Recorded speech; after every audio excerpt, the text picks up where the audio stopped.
Казакстан президенти Алматыда Бириккен Улуттар уюмунун башкы катчысы Антонио Гутерриш менен сүйлөшүүлөрдү жүргүздү. Жолугушуунун жүрүшүндө президент Касым-Жомарт Токаев башкы катчынын Казакстанга сапарына ыраазычылык билдирди. Президенттин пикиринде Алматы шаарында боонун аймактык борборунун ачылышы аймактын стратегиялык мааниси өсүп жатканын көрсөтөт.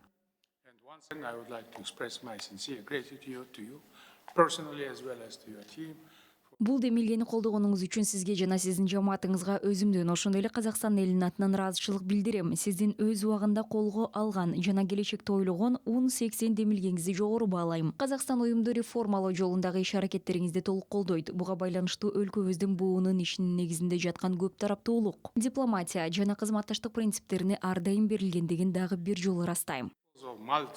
Multilateralism, diplomacy and cooperation that are at the heart of the United Nations.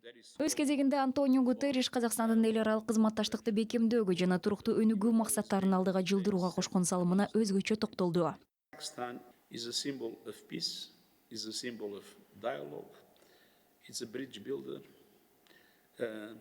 Казакстан тынчтыктын жана диалогдун символу, элдер арасындагы алтын көпүрө жана көп учурда адилеттүү ортомчу экенин көрсөтүп келет. Буга мындан 10 жыл мурда ядролук куралдан баш тартуу тууралуу тарыхый чечим негиз салган. Бул чынында эле бүткүл дүйнө үчүн өрнөктүү иш болду. Цивилизациялардын кагылышуусу тууралуу сөз козголгондо, Казакстан өз тажрыйбасы аркылуу түрдүү диндер жана маданият өкүлдөрү арасында диалог жана ынтымакташтык орнотуу мүмкүн экенин далилдеди. Бул сиздин демилгелериңизден ачык байкалат. Сиздер дайыма дүйнөнү ынтымакка жана боордоштукка үндөп келесиз. Dialogue and cooperation of people of different religions, of people of different cultures, and you have always been a center spreading this message of bringing people together. Мамлекет башчысы Касым-Жомарт Токаев менен Бириккен Улуттар уюмунун башкы катчысы Антонио Гутерриш Казакстан өкмөтү менен уюмдун ортосунда буунун борбордук Азия жана Ооганстан үчүн туруктуу өнүгүү максаттары боюнча аймактык борборун түзүү тууралуу келишимге кол койду. Президент бүгүнкү иш-чаранын Казакстан үчүн гана эмес, Бириккен Улуттар уюму үчүн да маанилүү экенин белгиледи. Today, Central Asia is demonstrating unprecedented unity and strong. Бүгүнкү күндө Борбор Азия биримдиги бекем жана ынтымактуу, коңшулаштыктык менен жалпы прогресс принциптерине берилген аймак экенин далилдеп келет. Биз эл аралык актуалдуу маселелерди чечүүгө активдүү аралашкан ортомчу катары Борбор Азиянын мүмкүнчүлүктөрүн ачууга жана глобалдык аренада конструктивдүү жана келечекти көздөгөн күн тартибин ырааттуу түрдө алдыга жылдырууга умтулабыз. Буга байланыштуу Алматы шаарында буунун аймактык борборун ачуу өз убагында жана стратегиялык жактан маанилүү кадам болуп саналат. UN Regional Center in Almaty is both timely and strategic.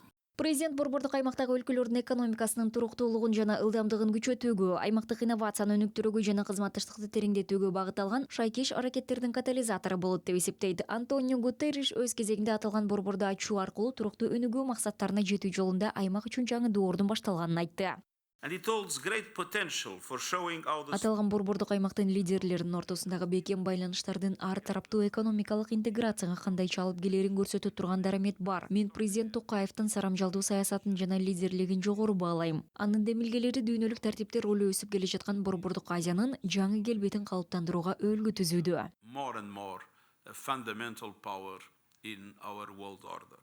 Буунун башкы катчысы сөзүнүн аягында Казакстандын ички саясий багыты менен тышкы саясатына жогору баа берди.